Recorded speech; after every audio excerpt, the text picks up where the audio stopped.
comentando a lição de quarta-feira, 21 de fevereiro de 2024. O engano do caminho perverso. Fazer a vontade divina não é uma tarefa para ser feita com nossos próprios esforços, mas com a direção e a força divina, ajudando-nos a vencer as tentações da vida. Uma mãe e seus 2 filhos estavam na esquina à espera do ônibus, quando 2 homens idosos se aproximaram. O primeiro deles tinha os cabelos brancos como a neve, tinha o porte ereto e o passo firme. Olhou os rapazes com certo brilho nos olhos e sorriu para a mãe ao passar. Já o segundo homem não era tão idoso, mas era bem diferente. Andava curvado e com lentidão, apoiando-se pesadamente sobre uma bengala. De rosto vermelho, nariz inchado e olhos lacrimosos, passou arrastando-se e olhando fixamente diante de si. O primeiro homem que passou era um juiz respeitado, de aspecto elegante. Fora cristão desde menino e sempre buscou a Deus para vencer suas lutas pessoais. Era muito respeitado e tinha um lar feliz. Já o outro homem viveu para os prazeres da vida. Havia sido um membro da igreja desde menino também.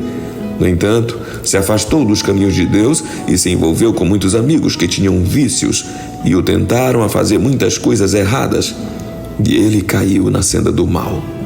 O pecado e o vício lhe deixaram sinais por todo o corpo, e ele vive sozinho e infeliz dependendo dos outros. Leia o Salmo 141.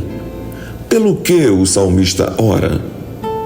Ele estava orando por uma vitória contra o pecado, por proteção contra a investida dos ímpios maus e contra as tentações que podiam assediá-lo.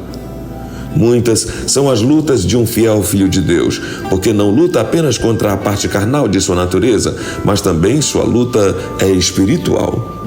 O salmista pede a Deus o controle de sua vida, resistência contra as tentações externas e internas, principalmente as do coração, da mente, que são as mais perigosas.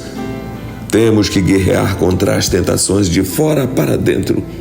Precisamos alcançar a vitória sobre o eu, crucificar as afeições e os desejos. E nesta luta, então, começa a união da alma com Cristo. Livro Conselho sobre Educação, página 77.